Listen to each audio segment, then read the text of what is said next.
Good evening, everyone. Hopefully, you're having a wonderful Friday so far. I got a good one for you today. So, Jagmeet came out earlier today and made a post on X saying that he'd vote no confidence in the Liberal government in the next sitting.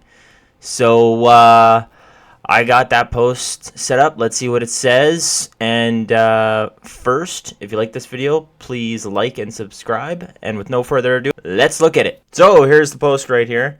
It says, Justin Trudeau failed in the biggest job Prime Minister has, to work for people, not the powerful. The NDP will vote to bring down this government and give Canadians a chance to vote for a government who works for them. And this isn't just like any normal, nonchalant post. So he says, fellow Canadians, the Canadian dream is a good job that gets you a home and a fridge full of groceries with enough left over to save for vacations. A country where healthcare is always there as soon as you need it. I believe every Canadian deserves that. The Canadian Liberals said a lot of these things, then they let people down again and again. Sounds like the same thing you did, Jagmeet, and the rest of the NDP. You let the unions down again and again when you promised that you'd protect them from the Liberal government, and again and again you did not. You kept on voting to keep the Liberals in power for a full year as they started to destroy Canada. So I don't think you're really looking out for anybody except yourselves. The Liberals don't deserve another chance. This is why the NDP will vote to bring this government down and give Canadians a chance to vote for a government who will work for them. No matter who is leading the Liberal Party, this government's time is up. We will put forward a clear motion of no confidence in the next sitting of the House of Commons. So, quite literally, even if Trudeau steps down, even if he prorogues Parliament, the NDP will vote no confidence, and we will go to an election. So this means there will be a spring election. Though, Jagmeet has said a lot of stuff, so when I see the actual votes in Parliament, then I'll believe it. So he goes on to say, I called for Justin Trudeau to resign, and he should. He can't fix healthcare. He can't build homes you can afford. He can't lower your bills. I've always fought for people. Sure you have. I fought like HE double hockey sticks to get dental care. Sure you did. Free birth control. We pay for it through our taxes, and half the population doesn't get that. And diabetes medication. I didn't give up when Justin Trudeau said no, and I won't let Pierre Poilievre take it all away. Well, he'll have to take all the useless spending, and he'll have to take away all the bloat in the government, because when you're spending at a deficit of $62 billion, Canada with its population cannot do that. We just can't. The next fight is a big one. Pierre Poilievre and the Conservatives will give CEOs and big business anything they want and make callous cuts to pay for it. They will cut healthcare, childcare, housing, and people's pensions. He's never said any of those things. Canadians can come together and build a country where we take better care of each other, a country where we can create good jobs, stand up to the threats of Trump's tariffs, and where everyone has a chance to succeed. I will be working hard to build a movement that we can win in the next election. Join me in this fight. Sure, we'll see if the NDP is an actual party by the time the next blue wave comes around. I don't know what Jagmeet is trying to do here, but the election will come right after he actually gets his pension. So either way, Jagmeet gets what he wants out of this. And I think that's why it's coming out right now. So congratulations, Jagmeet. You get your pension. Woohoo. But let's see what the leader of the opposition says about this. So this is taken from CPAC. Thank you, CPAC, for all the work that you do. Thank you very much, everyone. Today we saw the next episode of the chaotic clown show that is costing Canadians after 9 years of this NDP Liberal government. And look at all the players in this drama. They're taking care of themselves, fighting for their own personal self-interest while they embarrass the country, tank our dollar, unleash crime and chaos in our community, threaten our trade relationship with our biggest partner. Let's go through these players. Justin Trudeau, who egomaniacally holds on to power even though 80% of Canadians want to fire him. Then there's Chrystia Freeland, who is just fine with doubling the debt, doubling housing costs, doubling the number of people going to food banks, quadrupling the carbon tax, breaking the immigration system, but then suddenly had a change of heart the second she realized she was getting a demotion. So it was really all about her. A demotion that would see her replaced with carbon tax Carney, who had committed to the Prime Minister that he would take the job of Finance Minister after he, as the economic advisor after all, helped write this fall economic update with a $62 billion deficit included in it. And then you have Jagmeet Singh, who, after he duped you all and claimed he'd ripped up his deal with Trudeau, voted 8 times to keep Trudeau in office over the last session of Parliament, and including voting against a non-confidence motion that was made up of his own words 11 days ago. If he had voted for his own words, we would be a third of the way into an election campaign right now. But he suddenly had an epiphany and says that he can no longer support the costly chaos that he has enabled as part of the NDP Liberal coalition. This is quite the drama with all these personalities that you're all breathlessly covering, but I'm interested in the dramas of other people, real people, the people who have seen their... So like I said, I think Jagmeet switched sides because of all the pushback he has recently gotten after that vote of no confidence, because right after that vote of no confidence, you saw in every single interview he's done, even the ones with the CBC, he's been pretty much destroyed by every interviewer.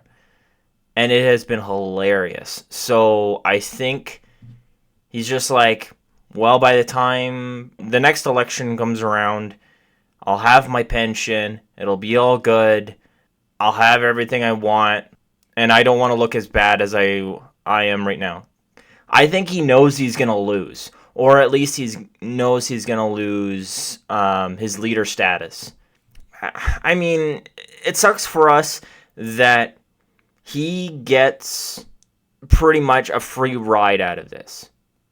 By destroying Canada and what he's done, he gets off scot-free, where we have to deal with the outcome of these politicians' actions.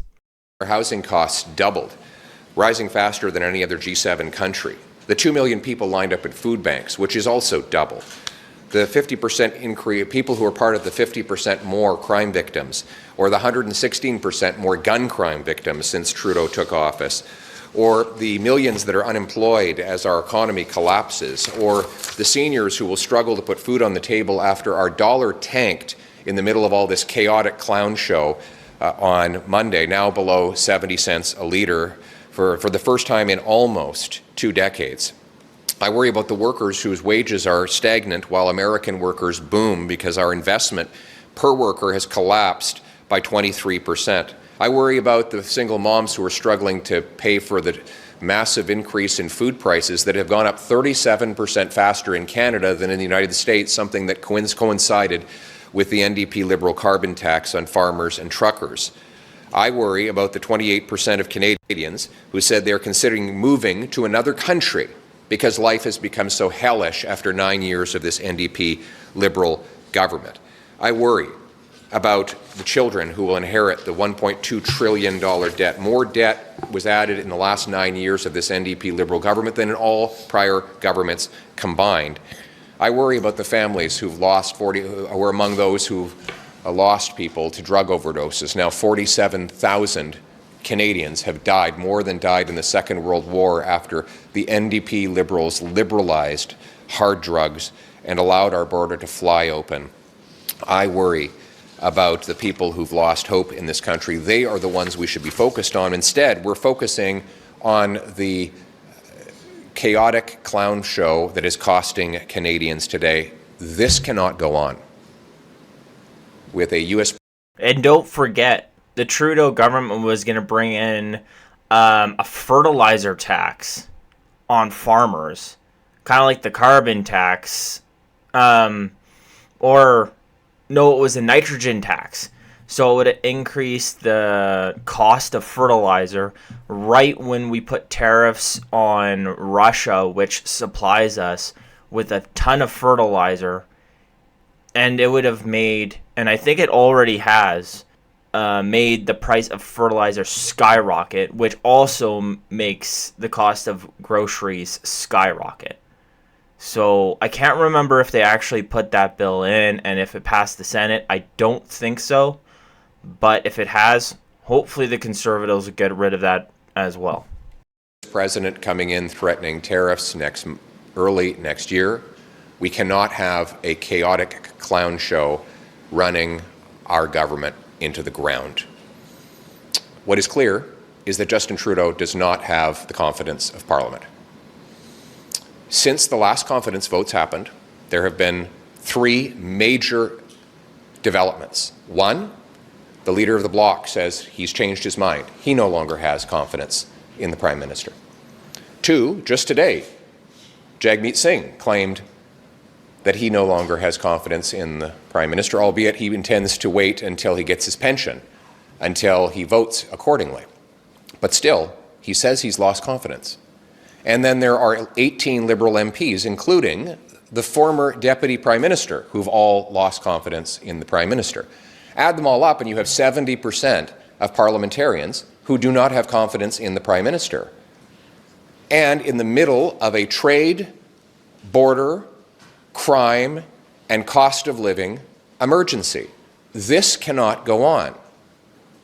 And that is why, in just a few moments, I will be writing the Governor General, asking her to urgently reconvene Parliament and require a non-confidence vote so the Prime Minister can judge whether he stays in power, continuing to ruin our country, or whether we get an axe the tax election to allow Canadians to take back control of their lives and their country. Now, that's probably never going to happen because, I mean, all these parliamentarians want to go on Christmas break, so they'd probably rather go on break than do this. I mean, the Conservatives would all vote for that, but I bet you the Bloc Québécois, definitely the NDP, and definitely the Liberals will be like, nah, we want to go on break until January. So I would be incredibly surprised if this actually comes to pass. So, and on the Trump tariffs, I just want to remind people, this all stems from only increasing our border patrols, only investing more in our borders, which would be better for Canadians themselves. The mainstream media with that, I don't know if anybody's noticed, but they've been pouring through our budget and they've been complaining mainly about, I think it's the extra $6 billion that we've been spending on more border patrols, which is crazy. I don't know where that money's going because they're mostly it's provinces that have been increasing the presence at the border themselves, but at least it's helping protect us. I don't know why we are freaking out about that stuff when we're pouring money into things like I don't know how to say this on YouTube, but adult activity education videos and how do I say this on YouTube? Gender equality training in other countries and investing in other countries when we can't even control our own budget and when we're having turmoil in our own country. And they're complaining about an extra $6 billion on our border. It's madness. The Prime Minister, who can take back control of our borders, our immigration, our spending, our cost of living, who will get rid of the GST on new homes and axe the carbon tax to bring down the cost of living, to show a strong, smart presentation to the incoming president with a new Prime Minister that has the brains and backbone to put Canada first. Thank you. Mr. Poilievre, Brian Mulroney met with Ronald Reagan several months before becoming Prime Minister in 1984, and you have a direct line to the Vice President-elect through a member of your caucus. Why not reach out to the Trump administration before the next election to tell them to stop the devastating 25% tariff?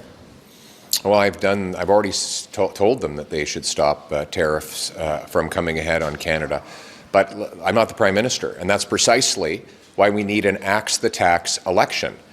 Because right now, it looks like a chaotic clown show that's costing Canadians. Right now, the incoming president, who's at his strongest moment, sees nothing but weakness from the NDP Liberal government. He has no idea who's in charge over here. He sees premiers saying one thing, other premiers saying other things, the Prime Minister hiding under his desk. We're still astonished that it's now been weeks since the U.S. President said he would maybe jokingly that Canada would be the 51st state. And it's incredible the Prime Minister of Canada has not responded to that, which just is an illustration of the absolute, total, pathetic weakness of Justin Trudeau and his entire chaotic government. The only way for me to have the moral authority to get a deal with incoming President Trump is to have the strength that comes from winning election and having a 4-year mandate so that I face him with a position of strength. You said this week.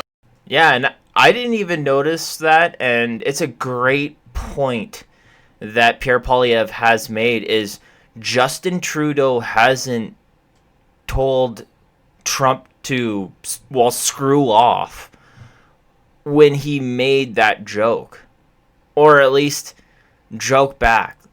Personally, if I was Prime Minister and he made that joke to my face or tweeted that, well, first off, if he made that joke to my face, I just laughed and kind of be like, yeah.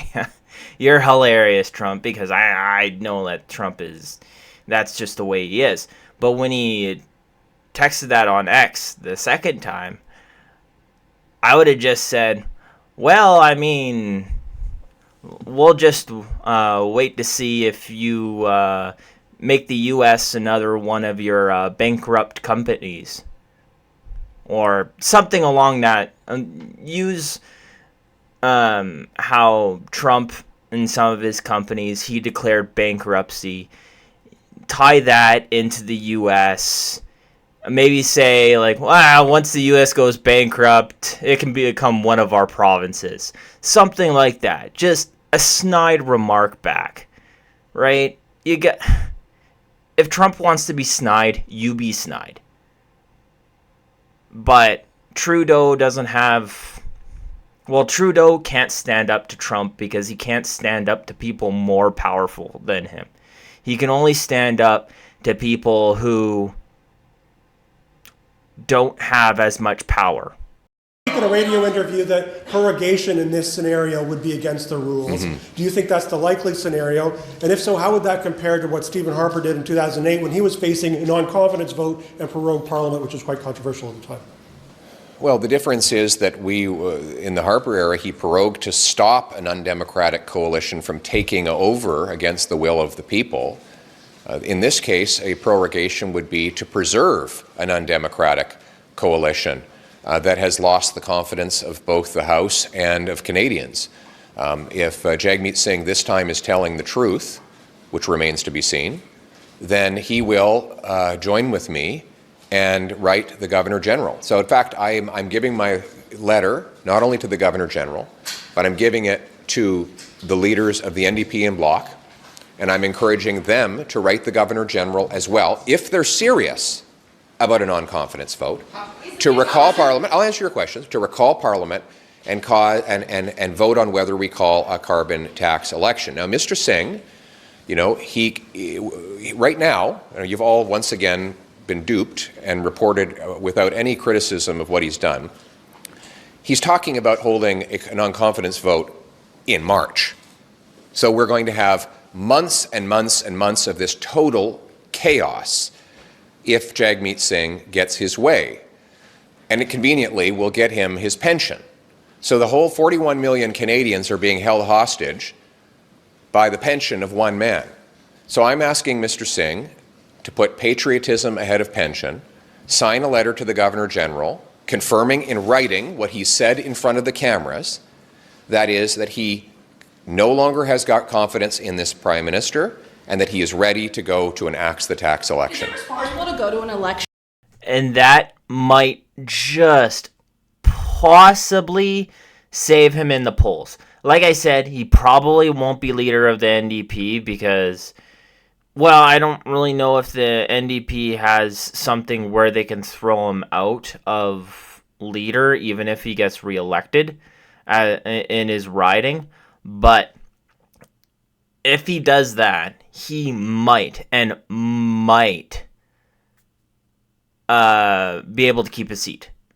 Other than that, I can't see him being leader because he's just terrible. Before Inauguration Day, or would you like to see it? How can you just lay out? The sooner how the better. you I mean, it's irresponsible for us not to go to an election. The absolute mayhem, Inauguration Day? if I could answer your question, every minute that this chaotic clown show goes on is irresponsible for Canada. The only way to put Canada first is to immediately elect a new Prime Minister who has the strength and smarts, the brains and backbone to put Canada first. Last question. Are you comfortable with the Democratic? That was the dumbest question I could. That was a waste of a question. Lady comes out and says, "Oh, do you want an election before Inauguration Day?" The Conservatives have been asking an election for like 2 years. What's he gonna say? No? And he just told you that he's criticizing that Jagmeet Singh for delaying it until March.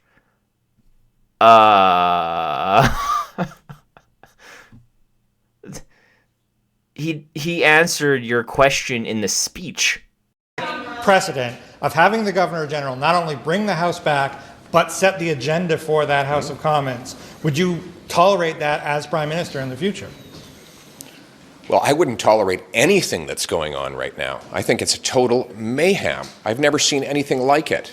It's hallucinogenic to imagine that the Deputy Prime Minister and Finance Minister would resign the day she was supposed to introduce her fall budget. A budget that, by the way, we forget, is 55% bigger deficit than they promised, $62 billion in new inflation, and the Prime Minister has lost the confidence of 60 of his own MPs, and somehow he's clinging to power. We have a guy here who has lost control of everything, and yet he clings to power. This cannot go on. So what I'm proposing is the most democratic thing that can happen. Let's have a vote in the House to let Canadians have a vote at the ballot box to elect a new common sense government that will put Canada first. Thanks so much. Thank you very much. And I wonder if we're going to see those 40 backbenchers vote a vote of no confidence to get Trudeau out and to go into an election just to save their seats in Parliament. Now, you might we might see that if Trudeau clings to power and doesn't step down, and doesn't prorogue Parliament. But if they switch leaders, then we might not see those backbench Liberals vote no confidence. But I think they probably will, even if they switch leaders, because I think it's just that bad. I think people just do not trust Liberals anymore. Well, do not trust Liberal politicians anymore. But what do you guys think? Put your comments down below. Do you think these Liberal ridings, do you think that their voters actually trust their Liberal politicians, and are they going to switch? And we're talking about like these hard Liberal demographics. Are they going to switch to the Conservatives? Let me know in the comments down below. If you like this video, please like and subscribe, and have a great day.